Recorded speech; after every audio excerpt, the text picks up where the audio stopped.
Bonjour, voici une capsule portant sur les rapports, plus particulièrement lorsqu'on veut partager un tout.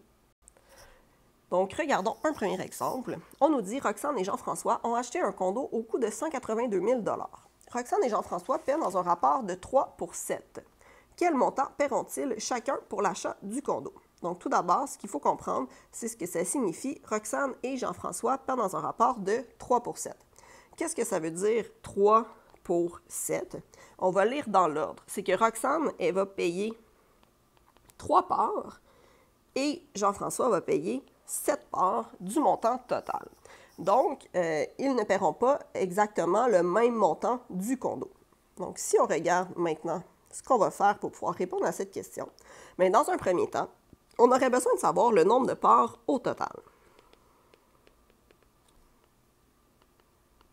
Donc, comme Roxane paie 3 parts et que Jean-François en paie 7, à ce moment-là, ils vont avoir 10 parts au total. Donc, à partir de là, ça signifie que Roxane paie 3 des 10 parts et que Jean-François paie 7 des 10 parts. Donc, dans un deuxième temps, ce que je vais faire, c'est vérifier la part de chacun. Donc, pour Roxane, ce que je vais faire, c'est qu'elle paie 3 des 10 parts. Et je veux savoir quelle est la valeur en argent de ces 3 parts-là. Donc, de 10 à 182 000, je fais fois 18 200. Donc, pour trouver la valeur de la part de Roxane, je vais faire 3 fois 18 200. Et ceci, ça donne 54 600 $. Donc, ce sera la part payée par Roxane. Par la suite, je vais faire la même chose pour Jean-François. Donc, il paie 7 des 10 parts.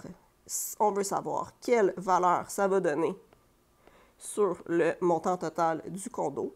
Donc, de la même façon, je peux faire fois 18 200. Donc, 7 fois 18 200, ça donne 127 400 $ qui sera payé par Jean-François. Donc, Roxane va payer 54 600 $ et Jean-François 127 400 $.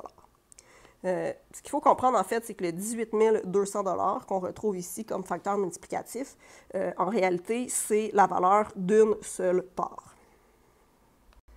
Si on regarde un deuxième exemple, donc dans ce cas-ci, on a Gilbert, âgé de 8 ans, Bernard, âgé de 34 ans, et Suzanne, âgée de 28 ans, qui partent en voyage et font une collection de coquillages. Au total, ils ont amassé 280 coquillages. Ils se partagent le tout dans un rapport équivalent à leurs âges. Combien de coquillages auront-ils chacun? Donc, dans ce cas-ci, on a Gilbert qui a 8 ans, Bernard 34 ans, puis Suzanne 28 ans. Donc, chaque année correspondant à leur âge va représenter une part. Donc, dans ce cas-ci, le nombre de parts total, on va faire la somme de leurs âges. Donc, 8 plus 34 plus 28. Et ça donne 70 parts au total. Donc, dans un deuxième temps, ce que je vais regarder, c'est le nombre de coquillages de chacun.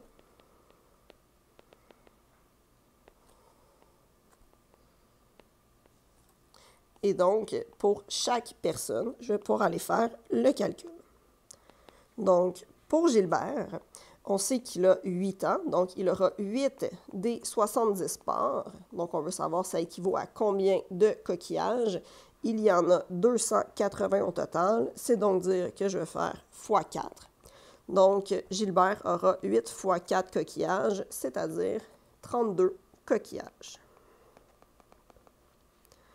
Par la suite, je vais faire la même chose pour Bernard. Donc, Bernard, quant à lui, il a 34 ans, donc il aura 34 des 70 parts. On veut savoir, ça représente combien de coquillages. Donc, encore une fois, je peux faire x 4, donc 280 divisé par 70. Et ça me permet de faire donc 34 x 4, ce qui donne 136 coquillages. Et finalement, pour Suzanne, Donc, Suzanne, elle a 28 ans, donc elle aura 28 des 70 parts, ce qui permet de chercher le nombre de coquillages qu'elle obtiendra. Encore une fois, on fait x 4. Donc, 28 x 4, ça donne 112 coquillages. Donc, on a le nombre de coquillages qu'obtiendra Gilbert, soit 32, Bernard, 136 et Suzanne, 112. En résumé, c'est de ne pas oublier de faire le total du nombre de parts pour avoir le dénominateur de notre taux ou du rapport, puis ensuite de créer des proportions pour trouver les valeurs manquantes. Merci!